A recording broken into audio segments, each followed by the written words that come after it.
أعوذ بالله من الشيطان الرجيم.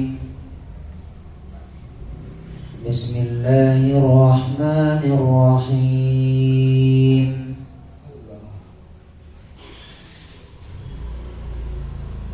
المال والبنون زينة الحياة الدنيا والباقيات الصالحات خير عند ربك ثوابا وخير املا.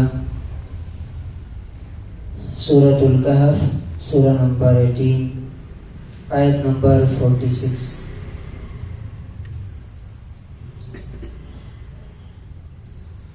مال اور اولاد دنیا کی زندگی کی خوبصورتی ہے، اور ہمیشہ رہنے والی تو نیکیاں ہیں جو تیرے رب کے نزدیک بدلے کے اعتبار سے بھی بہتر ہیں اور امید کے اعتبار سے بھی بہت بہتر ہے۔ دیکھیے، یہاں دو چیزوں کو اللہ تعالیٰ نے کمپیئر کیا ہے، مقابلہ کر کے دکھایا، اور یہ بات اگر انسان نہیں سمجھتا ہے، اگر سمجھ جاتا ہے تو اس کا طرز عمل، اس کا عمل کیسا ہوتا ہے، نہیں سمجھتا ہے تو کیسا ہوتا ہے۔ ایک طرف اللہ تعالیٰ نے مال کا اور اولاد کا ذکر کیا کہ یہ دو چیزیں اس دنیا میں تمہارے کام کی ہیں، یعنی یہ بیکار چیزیں نہیں ہیں، کام آنے والی ہیں، اور اس لیے ان دو چیزوں پر توجہ دینا ہے، خیال کرنا ہے، اولاد پر بھی اور مال پر بھی۔ ان کو اچھا بنانا، اس کو بڑھانا، ترقی دینا، انویسٹ کرنا، سب صحیح ہے، لیکن یہ یاد رکھنے کی ہے، اب مال میں کیا ہے، ہمارا گھر ہے، کاروبار ہے، پراپرٹی ہے، کوئی سائٹ ہے، کوئی بلڈنگ ہے، یہ سب مال ہے۔ تو اللہ تعالیٰ یہ کہتا ہے کہ اتنا یاد رکھو کہ یہ ساری چیزیں بس دنیا کی زندگی میں تمہارے کام کی ہیں۔ جیسے ہی اس دنیا سے اگلی دنیا میں قدم رکھو گے، سب سے پہلے یہ دو چیزیں تمہارا ساتھ چھوڑ جائیں گی۔ مثلاً آپ دیکھتے ہیں، حدیث میں بھی ہے کہ جب انسان مرتا ہے تو تین چیزیں اس کے ساتھ جاتی ہیں: اہلہ ومالہ وعملہ، اس کے گھر والے، اس کا مال یعنی نوکر وغیرہ، اور اس کا عمل۔ کون سے دو لوٹ کے واپس آ جاتے ہیں؟ گھر والے، فیملی، بچے اور اس کے نوکر وغیرہ، وہ واپس آ جاتے ہیں یا آگے تک جاتے ہیں؟ مٹی میں ڈال کر کے واپس گھر آ جاتے ہیں۔ اب ایک چیز ساتھ میں رہ جاتی ہے، وہ کیا ہے؟ عمل ہے انسان۔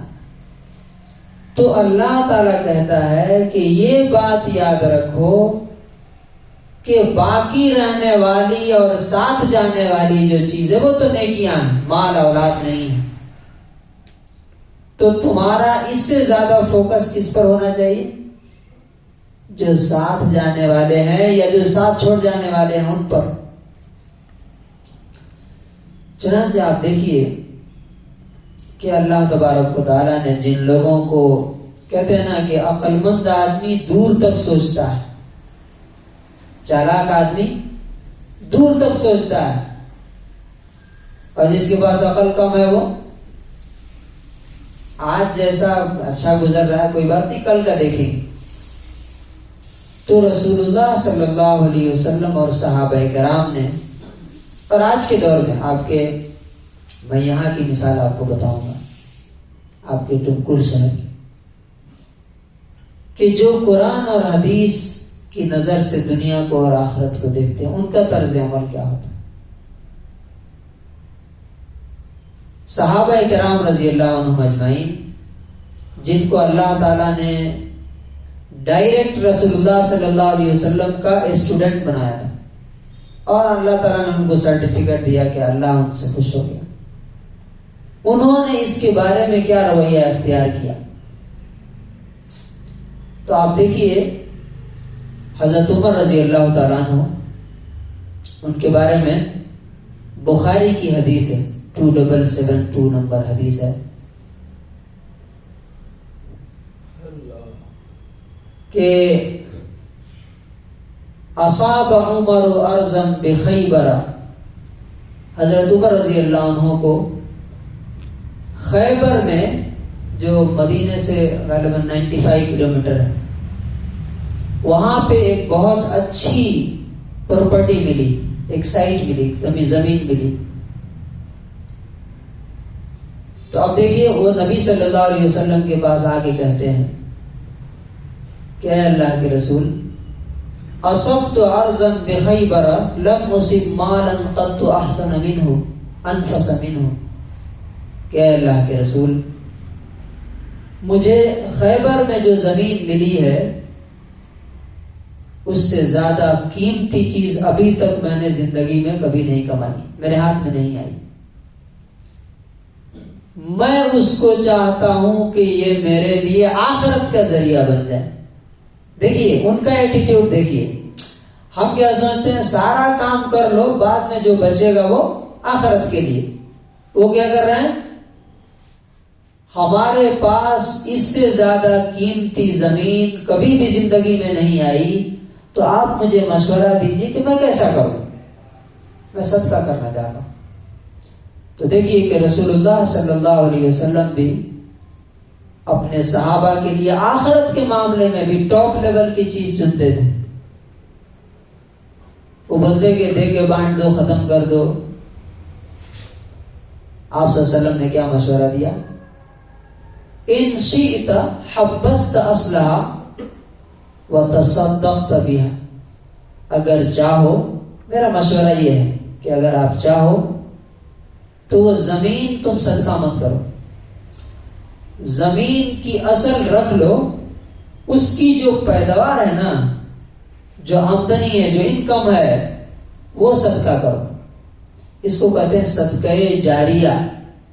اب آج کے دور میں مثال کے طور پہ آپ بول سکتے ہیں کہ میری سب سے قیمتی بلڈنگ ہے، یہ اللہ کے لیے وقف ہوگی، یہ نہ کوئی بیچے گا، نہ کوئی اس کا وارث ہوگا، نہ کسی کو یہ دی جائے گی۔ ہاں، اس سے جو کرایہ آئے گا وہ کس کو دیا جائے گا؟ دیکھیے اللہ کے رسول حضرت عمر رضی اللہ عنہ، ویژنری لوگ کیسا کرتے ہیں، انہوں نے کہا